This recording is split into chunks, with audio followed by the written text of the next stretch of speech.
तैयारी करेगा। इसका मतलब ये है कि आपको 11th क्लास में क्या लेना चाहिए। 11th क्लास में आपको आपके पास क्या होना चाहिए ताकि आप इजीली नीट की प्रिपरेशन कर सकें और एक एमबीबीएस डॉक्टर बन सकें।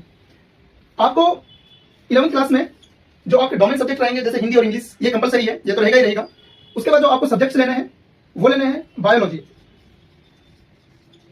लेनी है, देन फिजिक्स लेना एंड केमिस्ट्री। ओके, आपको 3 सब्जेक्ट चुनने हैं।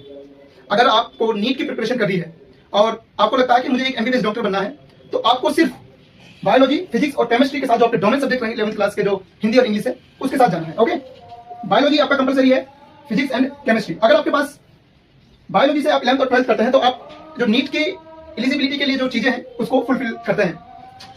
आफ्टर 11th और 12th आपको दोनों साल ये सब्जेक्ट रखना है और मैं कहूंगा कि आप अपनी 11th क्लास से ही एनसीईआरटी पर ज्यादा फोकस रहिएगा, क्योंकि जब एनटीए आपका टेस्ट कंडक्ट कराती है तो वो बेसिकली एनसीईआरटी से ही पूरा टेस्ट को कंडक्ट कराती है। इसलिए आप लोग बायोलॉजी, फिजिक्स एंड केमिस्ट्री पूरी तरीके से 11th क्लास की और 12th क्लास की एकदम रट जाइएगा, क्योंकि ये ही आपके जो टेस्ट होगा यही आपसे वहां पर टेस्ट में पूछे जाएंगे। तो आपको मेनली एनसीईआरटी पर फोकस होना है। ओके, दूसरा, अगर आप चाहते हैं कि आप फर्स्ट अटेम्प्ट और सेकंड अटेम्प्ट में नीट क्लियर करें तो पूरी ईमानदारी से आपके पास 2 साल है, 11th एंड 12th आपके पास 2 साल है। अगर 2 साल आपने अच्छे से पढ़ लिया, मन लगाकर पढ़ लिया, तो मुझे उम्मीद है कि आप 2 साल के अंदर अंदर जो आपका फर्स्ट अटेम्प्ट होगा उसमें नीट क्लियर कर चुके होंगे। ओके, उसके बाद आपके पास जो नीट के लिए बायोलॉजी थी वो यहाँ पर डायरेक्ट हो जाएगी। ओके, बायोलॉजी की जगह आपको लेना मैथ्स, आपको मैथमेटिक्स लेना है, then physics and chemistry. Okay, अब आपके पास अगर आप नीट की तैयारी करना चाहते हैं तो मैथ की जगह बायोलॉजी लेना है, अगर आप आईआईटी की तैयारी करना चाहते हो तो बायोलॉजी की जगह मैथ्स लेना है।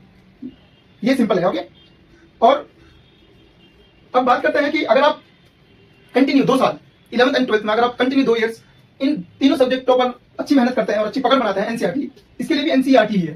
अगर आप तीनों सब्जेक्टों पर अच्छी पकड़ बनाते हैं तो मुझे पूरा यकीन है कि आप भी अगले 2 साल पढ़ने के बाद आईआईटी जो आपका आईआईटी मेंस एंड एडवांस होते हैं उनमें आप इजीली क्लियर कर सकते हैं। लेकिन ये आपकी कैपेसिटी पर डिपेंड होता है कि आप लोग कितना कम समय में पढ़कर कितना ज्यादा अचीव कर सकते हैं और कितने ज्यादा पढ़कर कितना छोटी चीज अचीव कर सकते हैं। ये आपकी कैपेबिलिटी के ऊपर है। बट मैं ये कहूंगा कि अगर आप लोग अपनी ईमानदारी से पढ़ते हैं तो आप शायद बहुत जल्दी